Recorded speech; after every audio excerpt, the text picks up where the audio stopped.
There is a version of you, 20 years from now, looking back at this exact moment. And they are asking you one question. Did you waste the years I have left? Worrying about the years you already lost? Most people think happiness after 60 is about health, or money, or how many years are left on the clock.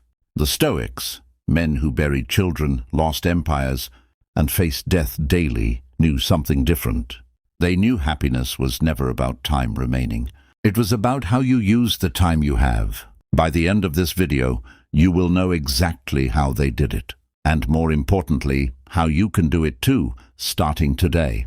Welcome back to Wisdom of Humanity, the place where ancient philosophy meets real, modern life.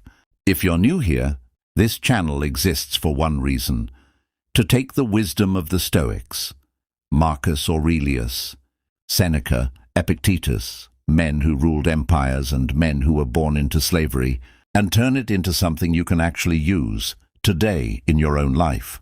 If that sounds like something you need, hit subscribe now, because what we're covering today might be one of the most important videos we've ever made for this stage of life. Here's the lie. Modern culture tells you that happiness after 60 is about holding on to your youth, your looks, your energy, your relevance. Buy this cream. Take this supplement. Don't let yourself go. Stay young at heart, whatever that means. But notice something about that message. It's built entirely on fear. Fear of decline, fear of being forgotten, fear of becoming invisible. Marcus Aurelius, the most powerful man in the world at the time, wrote something in his private journal, never meant for anyone else to read, that cuts right through this. He reminded himself again and again that very little is needed to make a happy life. It is all within yourself, in your way of thinking, not in your bank account, not in your reflection in the mirror, not in how many people remember your name, in your way of thinking. So here's a question worth sitting with for a second. If you stripped away every external marker of success right now, your job title, your possessions, your physical strength at 25, what would actually be left of you? For the Stoics, that question isn't scary. It's liberating, because what's left is the only thing that was ever truly yours to begin with. I want you to hold on to that thought, because we're about to build an entire framework on top of it. But first, drop in the comments below. What's one thing about aging that scares you the most? I read every comment, and I promise you, by the end of this video, that fear is going to look a lot smaller. The entire foundation of Stoic philosophy rests on one distinction. Epictetus, a man who spent years of his life enslaved, with a permanently damaged leg from an abusive master, built his whole philosophy around this single idea. Some things are up to us, and some things are not. Your age? Not up to you. The wrinkles on your hands? Not up to you. Whether your body moves slower than it did 40 years ago? Not up to you. But how you interpret those facts, that is entirely up to you. Think about two 68-year-old men. Same health, same income, same number of grandchildren. One wakes up every day mourning the man he used to be. The other wakes up and asks, what can I still do today with exactly what I have? Same circumstances, two completely different lives. That is not an accident. That is a choice, repeated daily until it becomes character. Seneca wrote to his friend Lucilius that we suffer more in imagination than in reality. Most of the pain people feel about aging isn't happening right now. In this present moment, it's a mental rehearsal of a future. Decline that hasn't even happened yet. You are, in a very real sense, grieving a version of a future that you're only imagining. So here is the reframe. Plainly, your job, starting today, is not to fight the fact that you are aging. Your job is to master your relationship to that fact.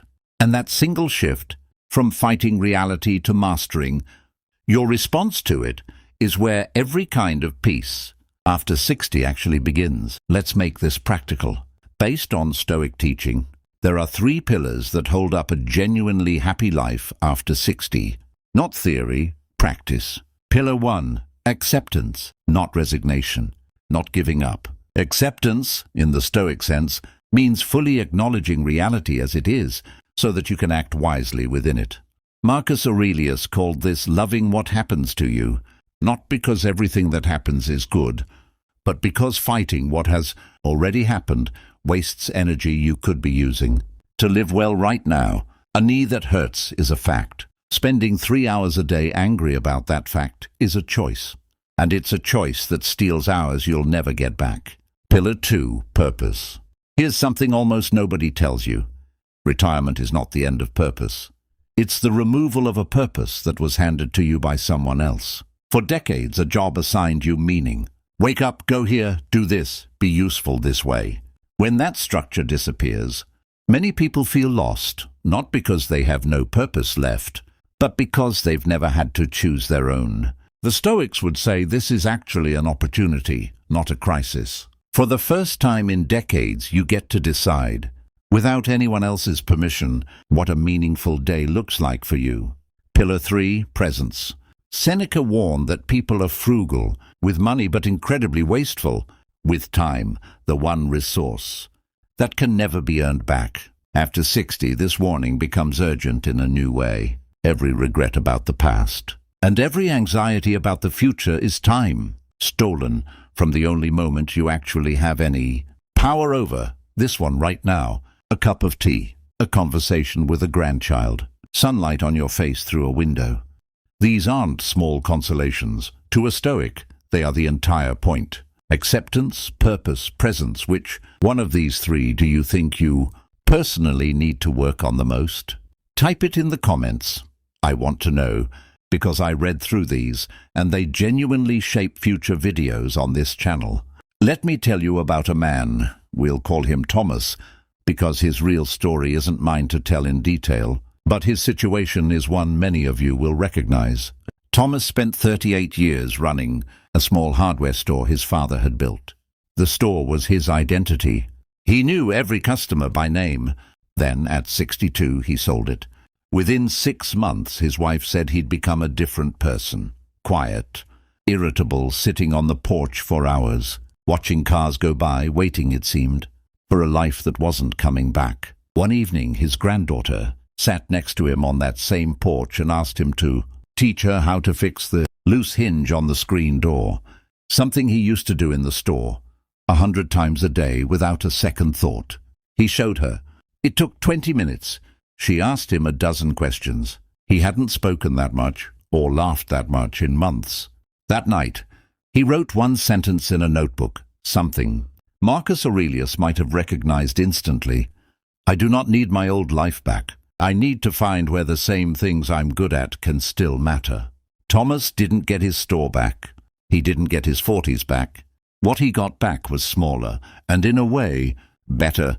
A reason to get up in the morning that didn't depend on anyone else's permission, or any title, or any version of himself that no longer existed. That is the entire Stoic promise, not that you'll get your old life back, that you never actually needed it in the first place. So how do you actually build this day to day? The Stoics weren't just philosophers, they were practitioners. Here is a simple daily practice, and I genuinely encourage you to write this down. 1. The morning reflection. Before you check your phone, ask one question. What is actually within my control today? Not your health outcomes, not other people's opinions of you.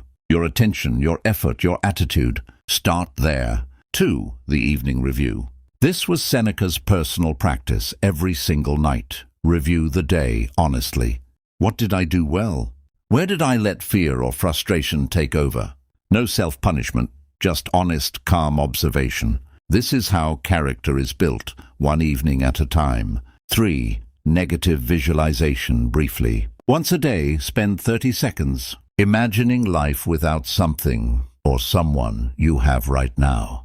Not to be morbid, but to genuinely feel the gratitude that familiarity usually numbs. The Stoics use this constantly. It is one of the fastest routes back to appreciating an ordinary Tuesday afternoon. 4. One act of purpose. Every single day, do one thing, however small, that only you can do for someone else. A phone call, a fixed hinge, a shared piece of advice. Purpose doesn't require a career. It requires being useful to somebody on purpose today. These 4 habits cost nothing. They take maybe 15 minutes total, and they are quite literally the same practices that helped a Roman emperor rule the world without losing his mind, and helped a formerly enslaved teacher build one of history's most enduring philosophies. Here is the truth the Stoics understood better than almost anyone in history. Happiness was never reserved for the young, the healthy, or the powerful. It was available in full to a sick philosopher, an enslaved teacher, and an aging emperor writing to himself by candlelight, certain no one would ever read his words. It is available to you too, not someday, not once things get easier. Today, exactly as your life is right now. If this video gave you even one moment of peace, do me a favor, hit that like button. It genuinely helps this message reach someone else who needs to hear it today. Subscribe to Wisdom of Humanity if you want more of this kind of thinking in your life, and share this with someone in your life who's navigating this exact season. And before you go, tell me in the comments, which one of these 4 daily practices are you going to try first? I read every single comment, and I'll see you in the next one.